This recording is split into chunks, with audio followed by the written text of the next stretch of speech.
When you think about fair play in football, you imagine leagues that treat every club equally, where the playing field is level and competition thrives on merit alone. But what happens when the very authorities meant to uphold competitive integrity start bending the rules for select clubs? Let's dive into 5 leagues that seemed more interested in protecting their golden geese than preserving fair competition.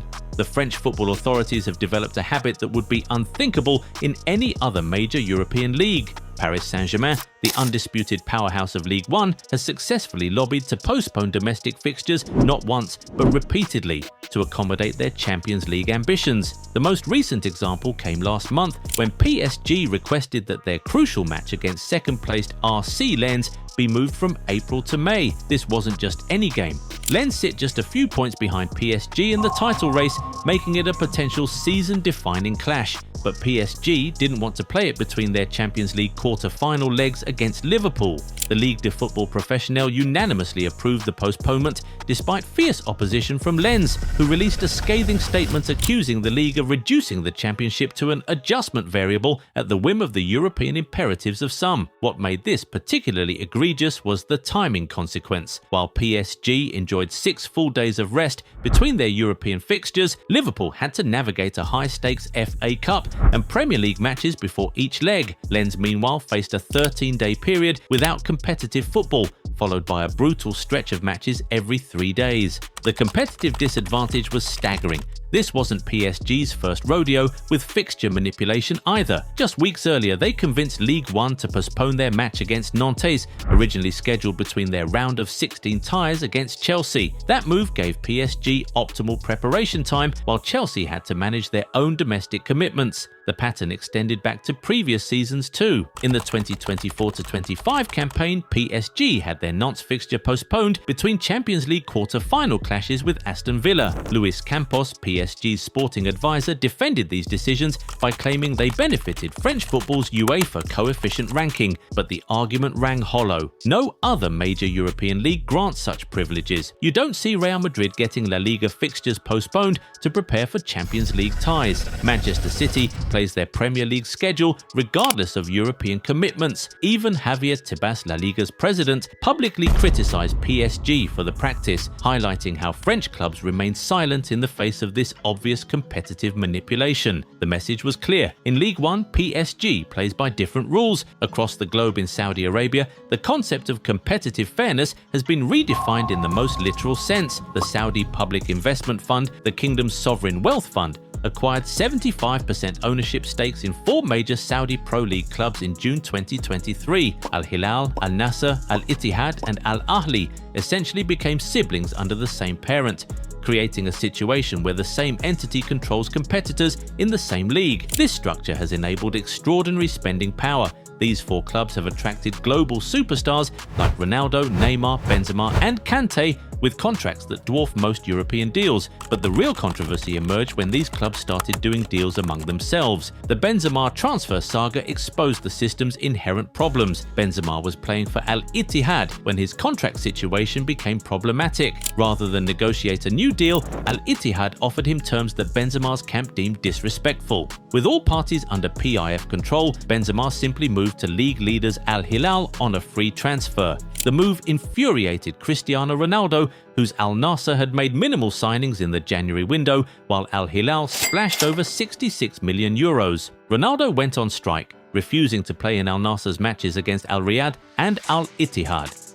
His frustration wasn't with Benzema personally, but with PIF's apparent preferential treatment of Al Hilal. Since the start of the 2023-24 season, Al Hilal had been permitted to spend over €647 million on transfers, while Al Nassr's €409 million, though substantial, paled in comparison. When you have the same owner controlling 4 clubs competing for the same trophy, conflicts of interest aren't just possible, they're inevitable. German football has long prided itself on the 50+1 rule, which mandates that club members must own at least 51% of voting rights, theoretically preventing wealthy investors from hijacking clubs. But this democratic principle hasn't prevented Bayern Munich from establishing a monopoly that makes other European super clubs look modest by comparison. Bayern has won 11 of the last 12 Bundesliga titles, with only Bayer Leverkusen's miraculous unbeaten season interrupting their dominance. The secret to Bayern's stranglehold isn't just financial might, though their commercial revenue dwarfs all German rivals. It's their systematic practice of acquiring the best players from clubs that dare to challenge them. The dismantling of Jurgen Klopp's Borussia Dortmund provides the textbook example. When Dortmund won back-to-back Bundesliga titles in 2011 and 2012 and reached the Champions League final in 2013, they represented a genuine threat. Bayern's response was surgical. They signed Mario Götze, announcing the deal just 36 hours before Dortmund's Champions League semi-final against Real Madrid. Then came Robert Lewandowski on a free transfer in 2014, followed by Mats Hummels in 2016. Each player was integral to Dortmund's success.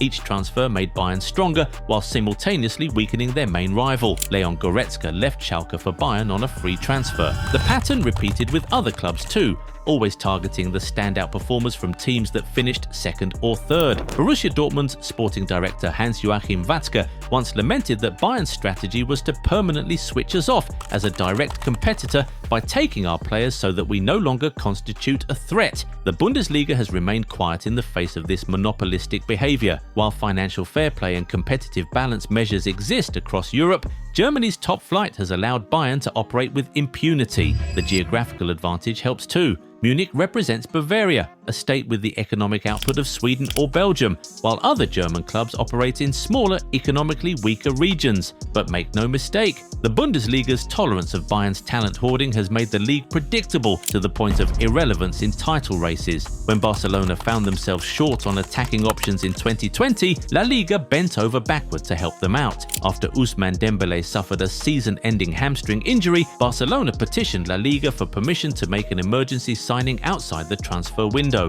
Spanish football regulations allowed this in cases where a player would be sidelined for more than 5 months. La Liga approved the request, permitting Barcelona to sign a free agent or a player already registered in Spain. Barcelona set their sights on Martin Braithwaite, the top scorer for 19th placed Leganés, who were desperately battling relegation. Braithwaite had an €18 million release clause in his contract. Barcelona triggered it, and Leganés had no power to refuse. The Danish forward, who'd scored 6 goals in 24 La Liga appearances that season, was gone. But here's where the favoritism became truly stark. While Barcelona received permission to replace an injured player, Leganés were explicitly denied permission to sign a replacement for Braithwaite. They'd already lost striker Youssef En-Nesyri to Sevilla in January. Now, they were losing their remaining goal threat to Barcelona with no recourse available. Leganés sporting director Martin Ortega called the regulation unfair and said the club had been damaged irreparably. Manager Javier Aguirre was more blunt, saying they'd been fuckered over. The competitive imbalance was staggering. Barcelona, fighting for the league title and deep in the Champions League, got to poach a struggling club's best player outside the transfer window. Leganés, fighting for their top flight lives, had to absorb the loss without replacement. Leganés were relegated that season, finishing 19th. The emergency transfer rule was widely criticised as special treatment for Barcelona, particularly given the club's close relationship with La Liga and the Lionel Messi era still in full swing. These 5 instances reveal an uncomfortable truth about modern football. When push comes to shove, leagues often prioritise their most powerful clubs over competitive integrity. And while fans might rage and rival clubs might protest, the authorities making these decisions seem perfectly content with a system that rewards the powerful at the expense of genuine competition. Do you know any other instances that belong on this list? Let us know in the comments. Remember to leave a like on the video if you enjoyed it and subscribe to the channel. Also, be sure to turn on post notifications so that you never miss out on any new videos. See you next time. Bye.